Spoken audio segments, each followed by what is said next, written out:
Seen out in LA County in some of the nicest parts of California, Pacific Palisades, some of these homes, as you hear, $2-3 million. That's a starting point, by the way. That's a starting point.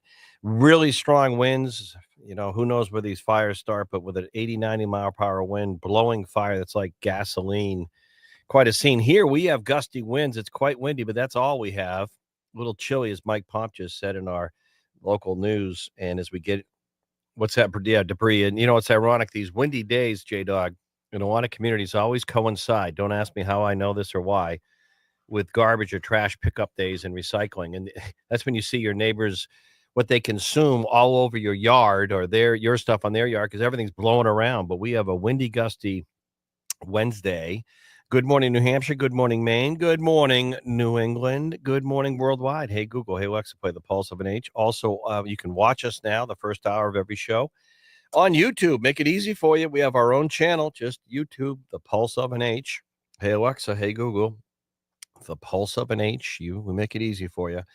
And a lot of you are responding in addition to our great network of AM and FM news talk stations, including our brand new signal in the Lakes region, 98.3 HD2 FM, digital clarity, if you're into that.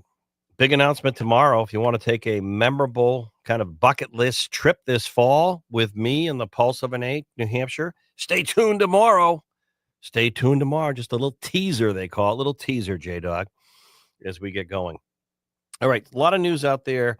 We mentioned the wildfires out west. Here again on this Wednesday, we're looking at a pretty nice day, just windy and gusty. I could hear the winds blowing overnight.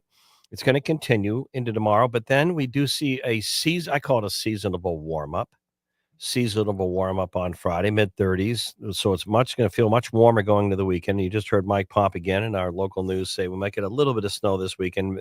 That's not a major news story, by the way, on a Saturday. A little bit of snow in New Hampshire in January. Good for us. We don't have much down here, as you know. Hey, Alexa. Hey, Google, play the Pulse of an H. As we get going, we get a packed show for you. We're going to hear from our own White House correspondent, John Decker, in a moment. And yesterday, John was nice enough to send to me, and I posted on the social media page. It promotes the show here. Good morning, New Hampshire and beyond. The Pulse of an H video that John had. A video of President Carter's casket arriving at the Capitol with the incredible procession of the horses and all the military and the proper protocols. Just really traditional and wonderful to see as the former President Carter tomorrow at the National Cathedral, 100 years old. His memory, his legacy, and that will be tomorrow. Tomorrow here in New Hampshire, it will be Governor Kelly Ayotte addressing a joint session of the legislature, her inaugural address as the new incoming governor tomorrow. We'll have some preview stuff on that for you tomorrow morning, 9 to noon on my show. And then we buckle up. We got a lot going on. One of the stories nationally that caught my attention, it kind of gives you a barometer of where things are going, doesn't it? We talked yesterday with some of our analysts, one of the first measures, and you've already seen in Washington, the Lake and Riley Act, and we'll come back to what that is, which would require all migrants, and let me put the term ahead of that, illegal migrants, because the politically correct way, you take the illegal out, but all migrants charged with robbery or burglary to be detained, including those in the U.S. also legally, technically seeking asylum. So both illegal migrants or those legally seeking asylum, if they break the law, robbery or burglary, that's the threshold, they need to be detained.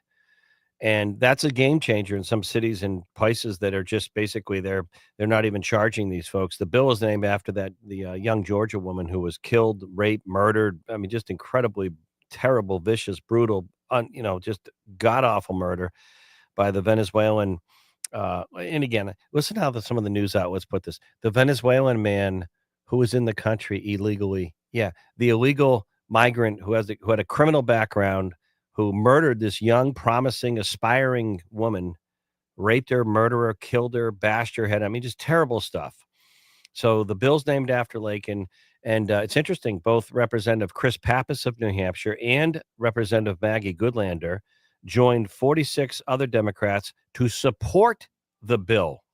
yesterday, with all the House Republicans. So to support the Lake and Riley bill with House Republicans. So it's interesting. They went with the Republicans on the Lake and Riley bill, I think sensing the will of the majority of the people. And it will be interesting to see what happens in the Senate, won't it? Will they get the 60 votes to pass the Lake and Riley bill? Will they get 60 votes in the Senate? They'll get the Republicans and some Democrat senators, but what about our own Senator, U.S. Senator Jeanne Shaheen and Maggie Hassan? Here's a prediction. The Michael Grahams out there, Kevin Landrigans of the world, political reporters locally may correct me or edit me on this, but here's a prediction. You want a barometer to see if Senator Jeanne Shaheen's going to run again in 2026? If you want a barometer to see that Shaheen may run again for U.S. Senate in 2026, which starts right now, you already have Scott Brown as a Republican out there talking about running. If she supports this, I say she's running. If she doesn't support it, I say she may not be, because she votes out of principle that, a lot of a lot of the Democrat base, more the left side, more liberal progressive part of the Democrat base, including here in New Hampshire, they won't support a ban on sanctuary cities or cities in New Hampshire, and that will come before them locally in the legislature. One of the first pieces of Republican legislation. You watch what I said. Once this legislature gets going this week, which they are, within the next few weeks, or a few weeks ago, you'll see Debater News, Republican majority or Republican House and Senate. They're proposing a bill to specifically ban sanctuary cities in New Hampshire. It'll be interesting to see who supports that and who opposes it. A lot of the Democrats here will oppose it.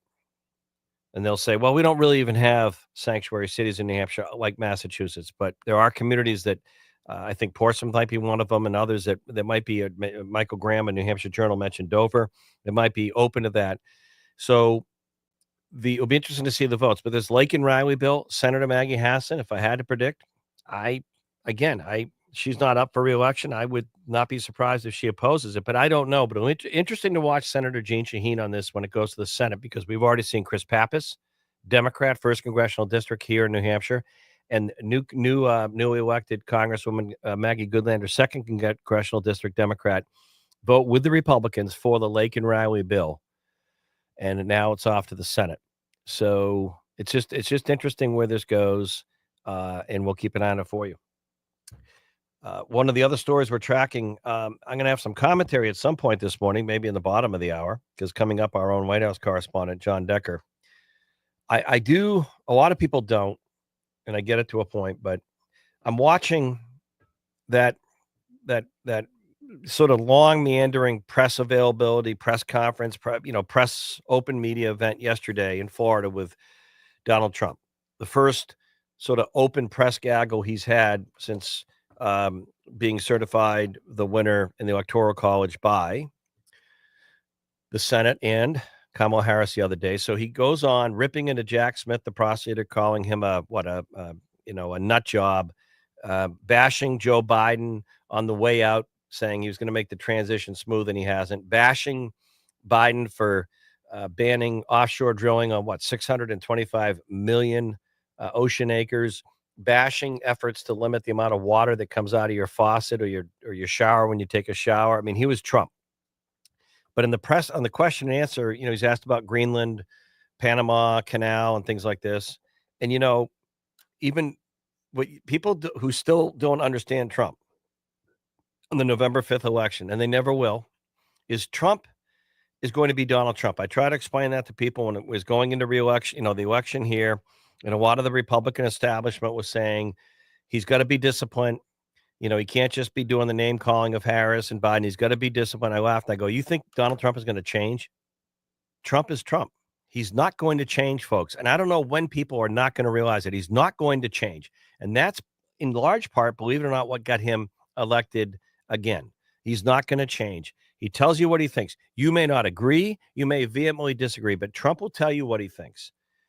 So I have to chuckle. It started over the holidays with Trump being Trump, saying, hey, maybe Wayne Gretzky should become the next prime minister of Canada, get rid of Trudeau. He has the little tangle with Trudeau on the economy, old Justin, tariffs, and Justin can't handle Trump, can't handle the pressure. So he resigns, true Trudeau fashion. And there's going to be a change of leadership in Canada. Pretty big deal. And then Trump sort of floats. Maybe we'll take over Canada. Maybe we'll buy Greenland. Donald Trump Jr. visits Greenland, as he said, for a fun trip.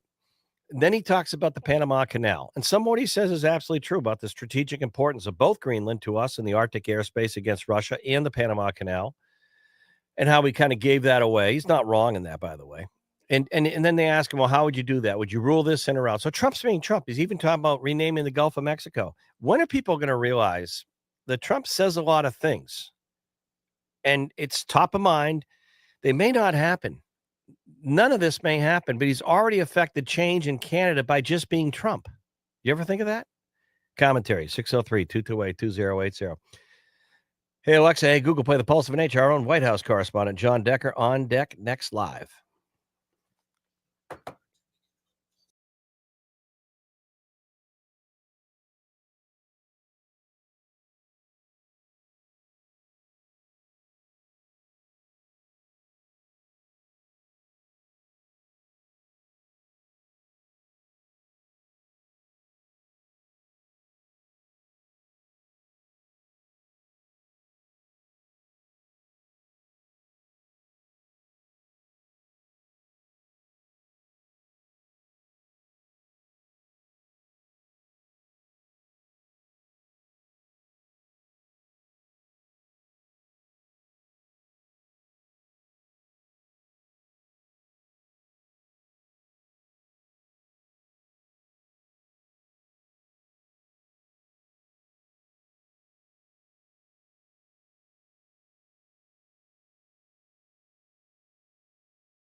All right, we are back. I guess it was a glitch out of the gate. So we were talking about the wildfires out in Pacific Palisades, LA County.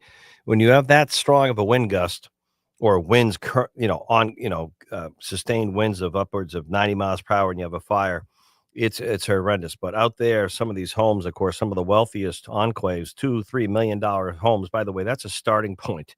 Some of these homes are well worth more than that, and a lot of people, literally, Pacific Palisades, the whole place was told to evacuate. So here we just have gusty winds today and a pretty clear looking Wednesday over the hump day. So not a bad day, just windy. And you heard it overnight, up to a 30-mile-per-hour wind gust, but it's clear. It's nice. Nothing compared to that. Still not a lot of snow. In fact, no snow on the ground, central southern tiers. We might get a little bit this weekend. Not a big deal, by the way, to get a little bit of snow in January. People are acting like it's a big news story. It's not. But as far as today, we have some wind gusts. Things will get more moderate and mild or seasonable by Friday, believe it or not. All right, as we get going, I referenced in the beginning of the show, our own White House correspondent, John Decker, was nice enough to send some video of the casket of President Carter arriving at the Capitol yesterday afternoon with all the protocol, military, and the horses. And we shared that on our pages that we promote our show, and a lot of people enjoyed that. So now Donald Trump is going to Washington after that interesting, let's just say the very least, interesting press conference yesterday in Florida. He's going to Washington to meet with Republican senators and leaders. White House correspondent John Decker talking about that. Good morning, John.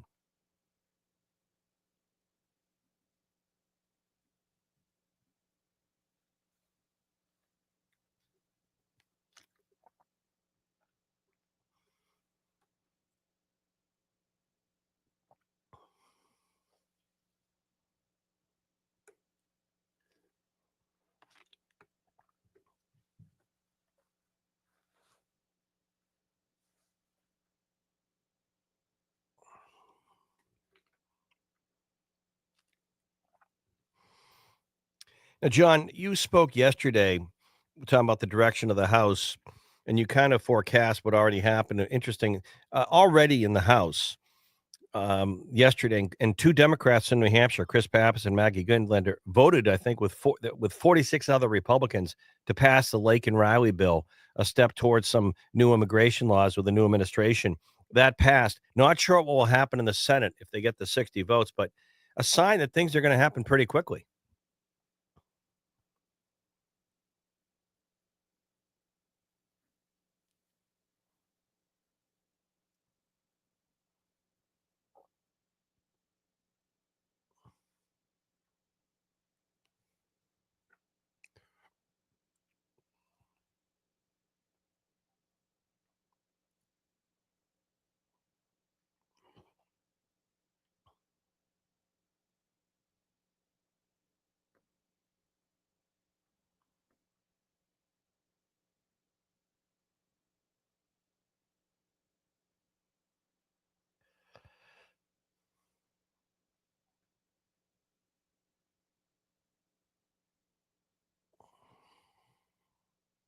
What do you think will happen in the Senate, John?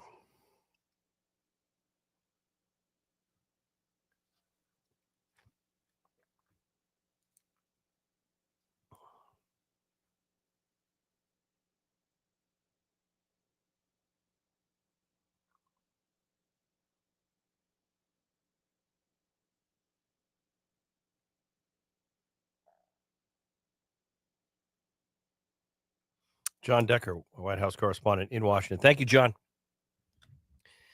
I don't know if you caught it in the first segment. I want to amplify on some commentary. 603-228-2080. And I'm watching people react online more than anything else. And you see these posts, and I'll just, for example, post something about the show, who's coming up or something. And I'm still seeing kind of some of that really sharp, divisive split that I saw before November 5th. And I do think there's a fair amount of folks, many may be listening, that may not be happy at all about the results of November 5th, meaning they voted for the other person. They might have voted for Kamala Harris. They might have voted for Joyce Craig as governor. And I get it. And that's the whole point of elections, right? There's a winner. There's someone who came up short or did not win. That's probably a nicer way than saying loser. They did not win. But I'm wondering, do people fully understand that elections do have consequences and there's going to be profound change, and it's already starting? It's already starting. And I've often said about this country that it's not, from a figurative analogy, It's not unlike these big tankers that one of my good friends of the show, Renee Plummer, will take from her home in Portsmouth on the Piscataqua. You see these big 650-foot tankers that come into the Piscataqua River into Portsmouth, carrying a load or taking one out. And they need the tugboats to navigate the channel. But my point about big tankers like America, they don't move on a dime. They're not like a 30-foot boat that can turn quickly. They move very slowly. So America, in my humble opinion, politically speaking, as some commentary, for probably the better part of 2 decades, maybe longer, has been moving at a very steady pace, tanker speed, in a direction of left, liberal politics. I'm just cutting to the chase. In our universities, professors basically indoctrinating students, anti-West, anti-American, anti their own family, anti-faith, anti-tradition, anti-police, anti-anything that's American. And it had effect on younger folks, and a lot of folks bought in. And then the whole woke stuff, the political correctness, the corporate social governance. Places like Stanford University wanted to ban the term American on campus. The openness to have unchecked, unmitigated illegal migration into our country. And everyone kind of went along or didn't say anything because they just felt they'd get yelled at or they had no opinion or no say in the game until they had enough. So I'm watching people yesterday, react to Donald Trump's open press conference. And I'm like, what are you surprised at? Now, if you're still angry, maybe there's more therapy available. Maybe there's some more anger management therapists you can see. But the results, the election's over, and you're going to see change for the next 4 years. And we've seen a direction for 10 or 15 years that went your way, and you're going to see change for 4 years, the next 4 years that are going to go vehemently the other way, whether you like it or not. And you can kick and stream, and you can use names, and you can say that the only nut is Trump, but he's still playing and laughing, and I'm laughing. He's laughing all the way to change, and he got elected for a reason again. And even if Joe Biden wants to call the people that voted for him garbage, because the thing about people like Joe Biden and some of the elite Democrat leadership like Nancy Pelosi and maybe some others out there in the audience is they think they're right. They think they're good. They think they're pure. And they think you and me, and if we don't agree with them, they think you're not good. That's the funny thing. They think that you're not good. There's something wrong with you. And then you get Donald Trump comes along, totally politically incorrect, unfiltered, says what he thinks. Not even, you're going to laugh, the liberal left doesn't know this. Trump's not even inherently what I'd call a real conservative philosophical person. Before he ran the first time, people don't know if he's going to run as a Democrat, independent, or Republican. Now, he may have evolved more conservative, but he's Trump. And people don't understand that.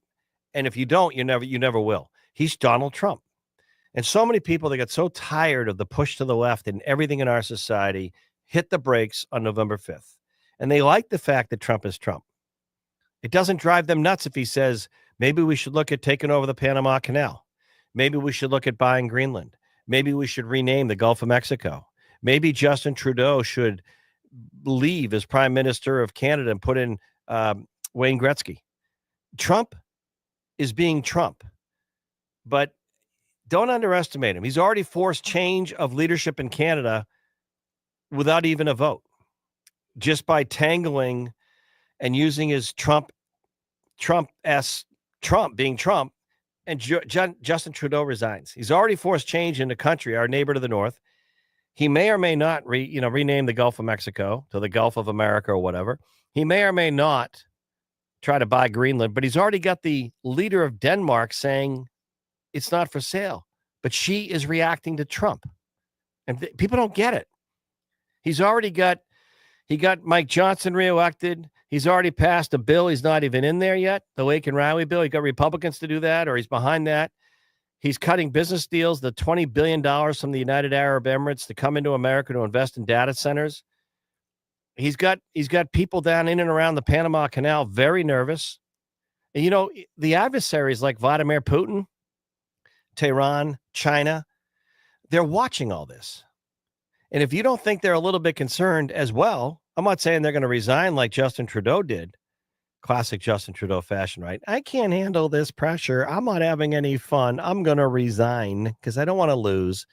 But the people that don't understand Trump being Trump, I don't know when they're going to start to understand this.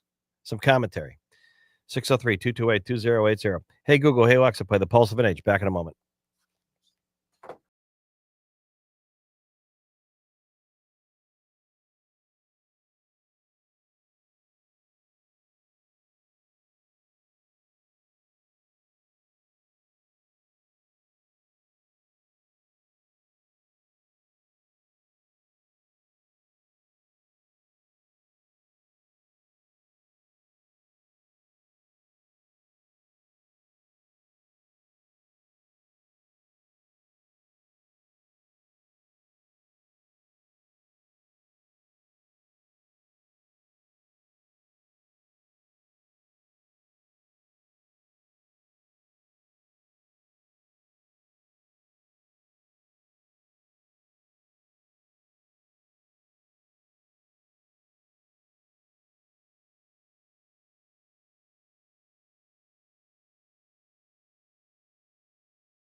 Welcome back. Windy, gusty here. But look at out west. Look at LA County, Pacific Palisades, that area. I just saw one news blip online that this fire is engulfing, like in minutes, an area of 5 football fields, 500 yards. It's just with those winds blowing flame, it's like putting gas on them, but they're blowing. One woman said this morning, I heard they got out. Of course, that area they had to evacuate, they had to leave. She said, I don't know if it's from a door ring, one of these like your Arlo cameras on your house, but she said, I don't know if our home is left, but our neighbors is gone, completely burned. And both neighbors, 2 neighbors, she said, the front and the left, the houses are gone. So she's assuming hers is. This is rather remarkable stuff out there. We have some gusty winds here today, like maybe 25, 30 mile per hour wind gusts, they feel like, but we have clear skies and really no snow on the ground in the central southern tier of our region. But out there at 80, 90 mile per hour wind gust with a fire, that's like the fireman's worst or your worst nightmare. So we'll see where this goes. But here we just have some windy, gusty conditions. Going to stick around tomorrow. So a little chilly out there as we get going on this Wednesday. But Friday and Saturday, things get to be much more seasonable. And I call that warming up into the 30s. May get a little bit of snow on the weekend, Saturday. And some people are making it sound like a major news story. I don't know if you run, I don't know if you have to run to the grocery store to get your chips and soda, but I'm just saying a little bit of snow in January, it's not unusual. The only thing unusual is we don't have any snow out there and the ski areas are thirsty or hungry for it. But again, I do get a, I guess, I don't know, I'm different. I get a kick out of the news. I do. All these germs and bugs going around this time of year as if it's never happened, like as if the neurovirus has never been around. I remember years ago seeing these cruise ships, as I said yesterday in the show, be out at sea with 4,500 people and they'd get the neurovirus. And like they were wondering what was happening. 30-40% of the people on the boat getting that sick. I mean, that must have been a lot of fun, but it's terrible. No one wants it. I mean, it's like you're knocked down for a day or so, probably a couple, and it's very contagious. So daycare centers, schools, nursing homes, anything where you get a group of people, the neurovirus very contagious. But they're going through all this stuff: bird flu, neurovirus, and then the anchors on a network news show, and you wonder why ratings are going down. Yesterday morning, I'm not kidding you. The segment was they were bringing out like some of the better antibacterial brands you can buy at the supermarket and showing you the do's and don'ts, how to correctly wash your hands and for how long. Like we have no minds, no brains for ourselves. We don't know how to wash our hands, I guess. Have to be told or reminded. Wow. But again, it's some commentary, and we will be hearing in a little bit later on in the 11 this morning. Bob Jackman, LaBelle, and Milton Bilting will be joining us a little bit later today, and we will hear from the Manchester VA in a little bit in this segment. And we have a full show for you this morning. But I just, again, I'm looking at Donald Trump today going to Washington to meet with Republican leaders, primarily in the Senate. Yesterday, the House has already passed the Laken-Riley bill. By the way, what is the Laken-Riley bill? What is it? All it does is require that if a migrant seeking asylum or an illegal migrant, like the Venezuelan dirtbag who bashed in the head of Laken-Riley and raped and murdered her, yeah, that dirtbag, if they commit burglary or robbery, they must be detained and held. They can't just be let go. And some people are, oh, that's a miscarriage of justice. We can't do that. You can't? Democrats, including Chris Pappas and Maggie Goodland from New Hampshire, just voted with Republicans yesterday to pass that bill in the House. John Decker, our own White House correspondent, thinks it will pass in the Senate. Why can't you do that? You should do that. We should have been doing that. Why can't you agree on that? Why, I just say it's like you can't even have a rational, commonsensical agreement that someone who comes to this country illegally or seeking asylum, if they commit a crime that's fairly serious, you and I would be detained. Why the HE double hockey sticks can't you agree that they should be detained? If you and I did that, we'd be detained. What is the big stretch here? What is the big leap? Oh my goodness. And, it got so bad in New York City and California. People forget this. I don't. People forget this. I don't. There was a story a year, might even be well over a year. It might be a year and a half. It's less than 2 years, it feels like. But I remember it was in the warmer months because it wasn't like winter. It might have been summer or fall. But there were just two police officers doing their jobs like in Times Square in New York City. It's a true story. And a gang of like 5 or 7, and I don't know what country they were from, but they were here illegally. They had criminal backgrounds. They just went up to the two officers, unsuspecting, and beat them up. Thought it was funny. They fled, and through good police work, they were caught and arrested for beating up two police officers on a Saturday evening or whatever it was in Times Square. Some boneheaded judge, again, politically motivated judge, who must forage for mushrooms as a hobby in the weekend that cause some kind of, hallucinations in his brain or her brain. Some judge let them go without bail because they were asylum seekers. They take off And they laugh. They got caught at a Greyhound station, I think in Phoenix, Arizona. They go to places where they know that if they rob the bank, go into a home, assault a woman, rape a woman, beat up and kill the residents, if they get caught and arrested, they're not going to be held. The word spread like wildfire among criminal elements of people that come into this country illegally. And they went to places to commit these crimes knowing where they wouldn't be held. So what is wrong with a simple piece of legislation? And it's too bad that Laken Riley in Georgia had to perish and be murdered for this legacy. But in her name, to have a law on the books that if you're here seeking asylum or illegally as a migrant and you break the law, robbery, burglary, you are going to be detained. And if that's a stretch for some, I don't know what water you're drinking, what air you're breathing, or what planet you're living on. But the Democrats in New Hampshire in the 1st and 2nd district, Democrats, by the way, realized the majority of the will of the people on common sense, and they voted correctly, in my opinion, on this bill to support it. It'll be interesting to see what Senators Shaheen and Hassan, how they vote in the Senate, because it will need, I think it's 60 votes in the Senate to become law. But that's where it starts. And there's going to be a lot of change very quickly coming. On energy, you could hear that yesterday from Donald Trump in Florida, really going at Joe Biden for his banning offshore drilling in the ocean on like 625 million ocean acres. And Trump saying day one, he's going to write an executive order to undo that. And if he has to go to the courts to get it enforced, he will. But energy, you're going to see a change. As Trump said yesterday, we have more oil and natural gas than any nation on earth. We're going to use it and drill. Now, again, that may give you hives. That may cause you to have a really bad reaction, but he's going to do it. They're going to do it. And elections have consequences. So on immigration, energy, the border, and the next one will be healthcare. I can't wait to watch the people jumping up and down when they start debating Bobby Kennedy to take over HHS, as if our healthcare system is keeping people well and healthy and fit versus illness, sickness, and medications. But anyway, we're going to see where it all goes. J-Dog, you doing all right in there?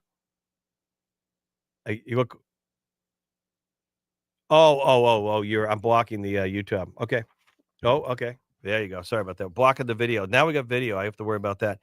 So watch the changes coming. Healthcare is going to be welcome relief. Energy is going to be a big one, and a lot of things. And entrepreneurism. Look at the. You know what's funny? Someone said before the election, November 5th, they when we were wondering if these pollsters were right, and Trump took a shot at that yesterday. Won all the battleground states by more than a little. Won the popular vote by almost 3 million votes. So all the pollsters were wrong, saying we wouldn't know until about today the results. It was dead even, and it wasn't. But a smart person I know and respect said, look at the betting markets before Trump and Harris November 5th. All the betting markets had Trump. And then the other one that's interesting, if you want to look at trends, is the markets, the money markets, the stock markets. We had a Bank of America economist, big sponsor and partner of the show, on before the holidays or during the holidays, and she said a very good point. Small and independent business owners are very confident and bullish 2025. They're going to hire more. They feel better about things because of the November 5th election. I'll leave it there. Hey, Google, hey, Alexa, play the Pulse of Nature. Come back. We'll get an update on the VA front next.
All right, we are back.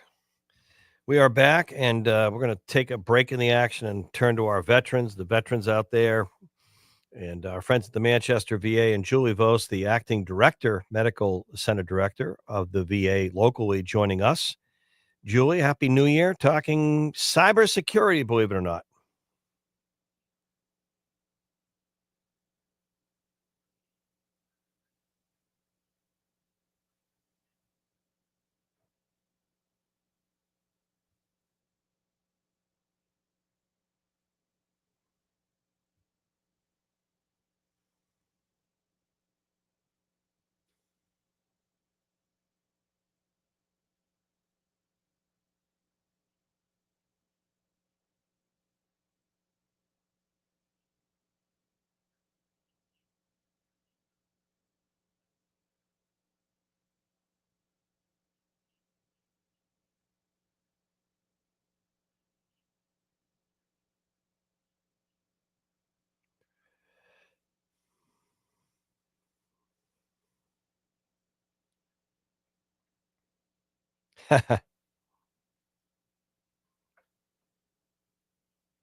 Good. Hey, Lewis, thank you for what you're doing. Tell us about it.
Now, like, can I just pause there, Julie and Lewis? It's normal and simple to you, but someone out there listening or a caregiver, the login stuff. Could you go back about a minute and a half and just repeat what you said about how easy and simple and the right way to do it? Because I sometimes that goes over someone's head.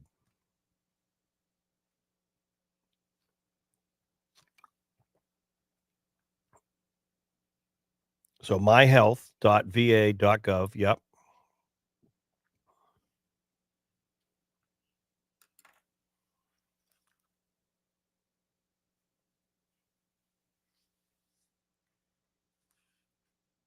Okay. And then future, to your point recently, just going in on travel or checking benefits. when you go in and out, are there any new do's and don'ts that are different, or just precautions so you don't, it stay protected?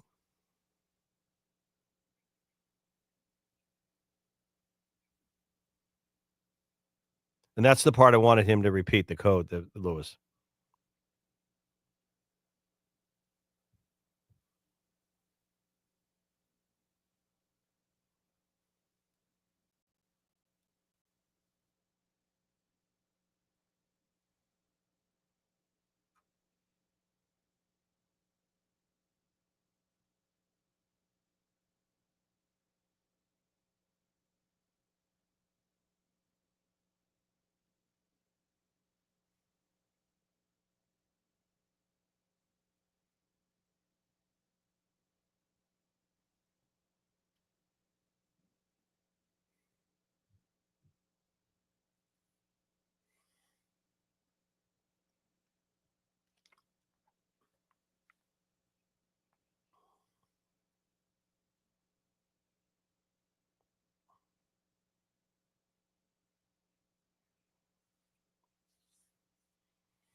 Mhm.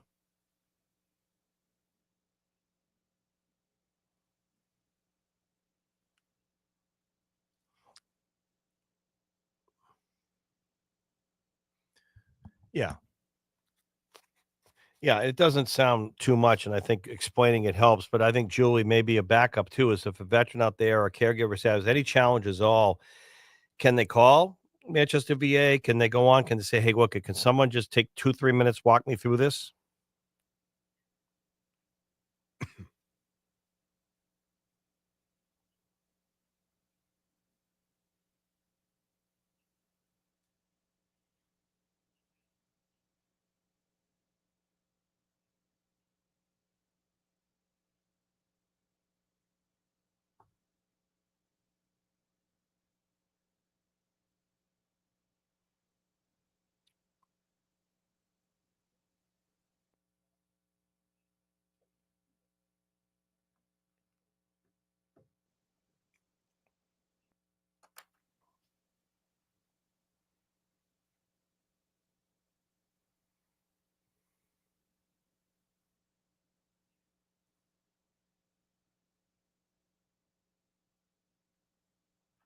Good stuff.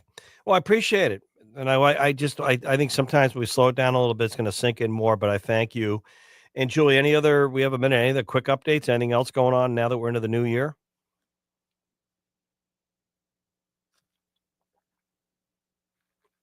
Wow. Wow. Wow, and you're only, what, not even 25? It's amazing. All right, Julie Vos, acting director. Thank you, Lewis. Thank you, and happy 75th. Thank you. All right, top of the 10. We'll update you again on those fires out. LA County, Pacific Palisades. It's not getting any better, by the way. There's still have another day of this, and the winds 60, 70, 80, 90, in some cases 90 miles per hour. Imagine battling a fire at 90 miles per hour, people losing their homes. And we just have some gusty winds here, but things get seasonable, more seasonable by Friday. All right, coming up 10 o'clock hour. Jack Heath, J Dog on the boards. Hey, Alexa. Hey, Google, play the Pulse of an Age. Back in a moment.